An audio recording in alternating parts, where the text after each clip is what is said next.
আপনাদের সবাইকে স্বাগত নন্দন সরাসরিতে।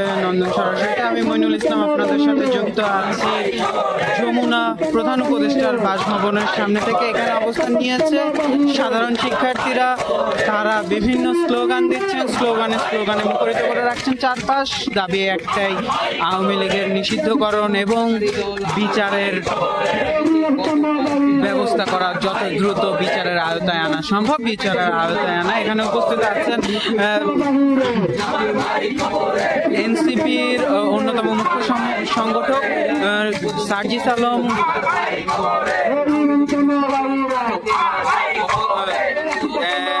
উপস্থিত আছেন জুলাই মঞ্চের হাদি সহ বিভিন্ন সংগঠনের নেতাকর্মীরা। তারা এখানে গতকাল রাত থেকেই কিন্তু আমরা যমুনায় এবং বঙ্গভবনের সামনে শিক্ষার্থীদের অবস্থান দেখেছি আওয়ামী লীগের নিষিদ্ধের দাবিতে এবং আওয়ামী লীগের বিচারের দাবিতে। গত পরশুদিন রাতে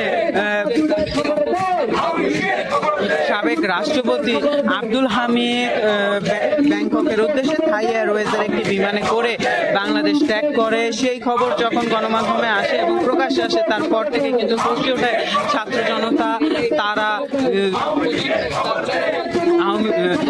অন্তর্বর্তীকালীন সরকারের প্রধান উপদেষ্টার পদত্যাগ চান, যে কিভাবে ফ্যাসিস্টের অন্যতম দোসর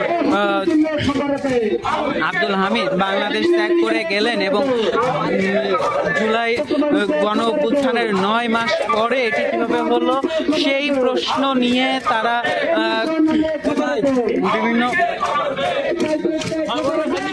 বিভিন্ন স্লোগান এবং প্রতিবাদে মুখর করে তোলে ঢাকা বিশ্ববিদ্যালয়, যমুনার সামনে এবং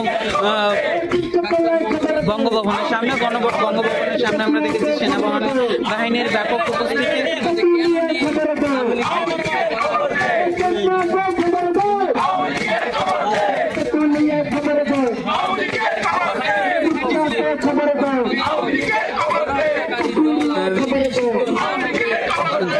বঙ্গভবনের সামনে আমরা দেখেছি সেনাবাহিনীর ব্যাপক উপস্থিতি। আমরা এই যমুনার আশেপাশেও কিন্তু পুলিশ সদস্যদের ব্যাপক উপস্থিতি দেখছি। তারা অবস্থান নিয়েছেন যেন কোনো প্রকার অপ্রীতিকর ঘটনা না ঘটে। এছাড়া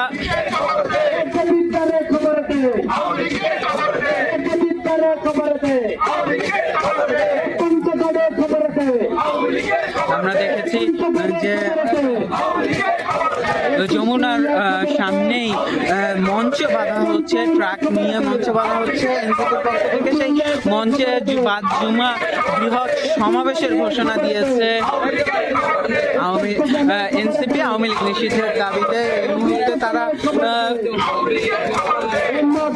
এবং বিভিন্ন সংগঠন এবং সাধারণ শিক্ষার্থীরা অবস্থান নিয়েছেন যমুনার সামনেই।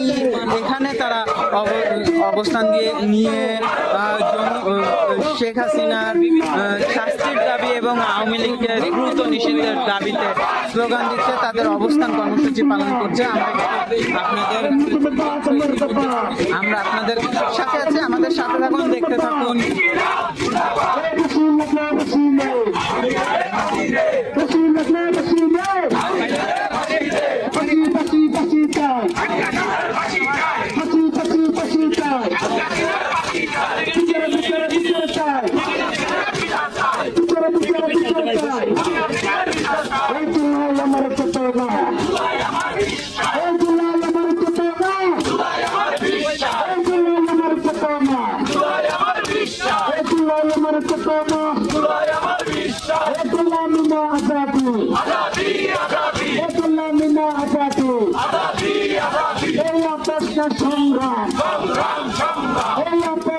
জনতা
এবারের লেখা আছে কিন্তু এবারের লেখা আছে কিন্তু এবারের লেখা আছে কিন্তু এবারের লেখা আছে কিন্তু এবারের লেখা আছে জয় আমার চেতনা জয় আমার বিশ্বাস জয় আমার চেতনা জয় আমার বিশ্বাস জয় আমার চেতনা জয় আমার বিশ্বাস জয় আমার চেতনা জয় আমার চেতনা জয় আমার বিশ্বাস জয় আমার করুণা জয় আমার বিশ্বাস জয় আমার চেতনা জয় আমার বিশ্বাস জয় আমার চেতনা জয় আমার বিশ্বাস কাম করুন চমৎকার কাম করুন চমৎকার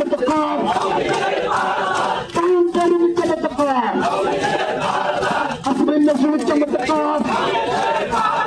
আসবেন না শুনে চমৎকার আসবেন না শুনে চমৎকার চমৎকার এভাবেই কিন্তু বিভিন্ন স্লোগানে মুখর হয়ে রয়েছে সারা ঢাকায়। গত 5ই আগস্ট ছাত্র জনতার গণ অভ্যুত্থানে শেখ হাসিনার পতনের পর থেকেই কিন্তু সাধারণ শিক্ষার্থী এবং বিভিন্ন রাজনৈতিক দলের পক্ষ থেকে আওয়ামী লীগের নিষিদ্ধ এবং বিচারের দাবি করে আসছিল, দাবি জানিয়ে আসা হচ্ছিল। সেই দাবিতে কিন্তু আমরা বিভিন্ন সময় বিভিন্ন কর্মসূচি পালন করতে দেখেছি রাজনৈতিক দলগুলোকে। কিছুদিন আগেই কিন্তু আওয়ামী লীগের নিষিদ্ধের দাবিতে এবং বিচারের দাবিতে এনসিপি জাতীয় নাগরিক পার্টি নবগঠিত রাজনৈতিক দলের পক্ষ থেকে বাইতুল মোকাররমের দক্ষিণ গেটে আমরা গত শুক্রবার দেখেছি কর্মসূচি পালন করতে। এছাড়া জুলাই মঞ্চের পক্ষ থেকে কর্মসূচি পালন করা হয়েছে। এছাড়া বিভিন্ন অরাজনৈতিক সংগঠনের পক্ষ থেকে কর্মসূচি পালন করা হয়েছে আওয়ামী লীগের নিষিদ্ধের দাবিতে এবং বিচারের দাবিতে। যদিও গত বছরই আওয়ামী লীগের সহযোগী সংগঠন ছাত্রলীগকে নিষিদ্ধ করা হয়েছিল জঙ্গি আইনে, এবং সেই আইন অনুযায়ী ছাত্রলীগের সকল নেতা কর্মীরা বিচারের আওতায় আসবেন। কেউ যদি ছাত্রলীগের কর্মী অথবা সমর্থক অথবা সদস্য হিসেবে থাকে তাহলে আইন অনুযায়ী সে বিচারের দাবিতে আসবে, বিচারের আওতায় আসবে, শাস্তির আওতায় আসবে। এর দফায় কিন্তু আওয়ামী লীগকেও নিষিদ্ধের দাবি জানিয়ে আসা হচ্ছিল। গতকালকে অন্তর্বর্তীকালীন সরকারের ছাত্র প্রতিনিধি আসিফ মাহমুদ তার ফেসবুক পেজে একটি পোস্ট করেছিলেন, যেখানে তিনি জানিয়েছেন স্বেচ্ছাসেবক লীগ এবং যুবলীগকে নিষিদ্ধের প্রক্রিয়া প্রায় শেষ, শুধু আনুষ্ঠানিকতা বাকি। খুব দ্রুত যুবলীগ এবং স্বেচ্ছাসেবক লীগকে নিষিদ্ধ ঘোষণা করা হবে বিভিন্ন জায়গায়।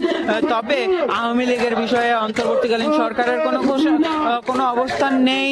বিশেষ করে অন্তর্বর্তীকালীন সরকারের প্রধান উপদেষ্টা ডক্টর মোহাম্মদ ইউনূস আন্তর্জাতিক একটি গণমাধ্যমে বক্তব্য দিয়েছেন যে আওয়ামী লীগ নির্বাচনে আসবে কিনা সেটি আওয়ামী লীগের নিজস্ব বিষয়। সেই ঘোষণার পরও কিন্তু শিক্ষার্থীরা এবং সকল সংগঠনরা ক্ষোভে ফেটে পড়ে এবং প্রতিবাদ জানায় এই বক্তব্যের। তাদের বক্তব্য যে আওয়ামী লীগকে অন্তর্বর্তীকালীন সরকারের নিষিদ্ধ করতেই হবে। এর জন্য কিন্তু বিভিন্ন পন্থাও তারা দেখিয়েছে। আইনিভাবে বিচার বিভাগের আদেশের মাধ্যমে আওয়ামী লীগকে নিষিদ্ধ করা যায়।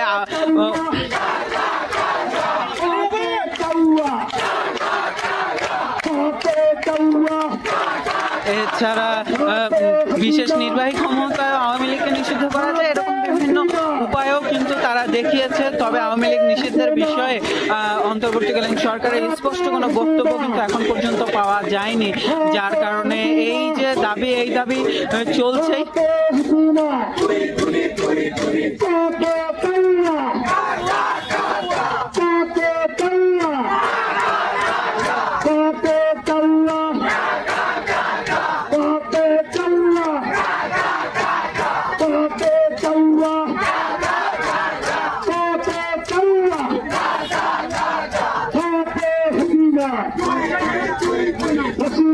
Rasulullah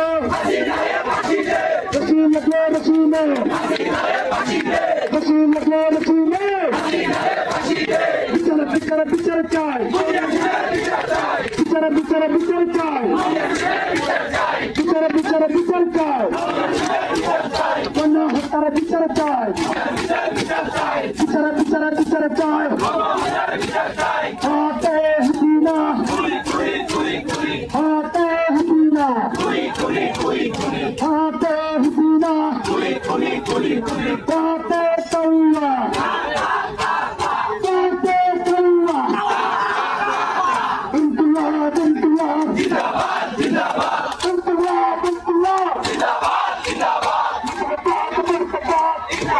জিন্দাবাদ, জিন্দাবাদ, যেমনটা আমরা ক্যামেরায় আপনারা দেখছেন যে এখানে এনসিপির উত্তরাঞ্চলের মুখপাত্র সার্জিস আলম যেমন আছেন কিন্তু রাফিও চট্টগ্রাম ইউনিভার্সিটির বৈষম্য বিরোধী ছাত্র আন্দোলনের অন্যতম সমন্বয়ক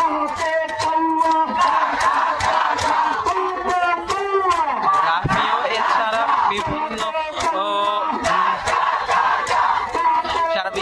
সারা দেশের বিভিন্ন বিশ্ববিদ্যালয়ের শিক্ষার্থীরা এখানে উপস্থিত আছেন।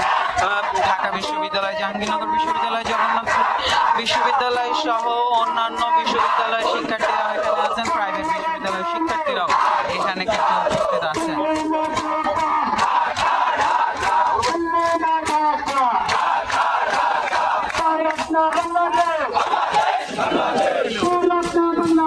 Bangladesh, Bangladesh, Bangladesh, Bangladesh, Bangladesh, Bangladesh,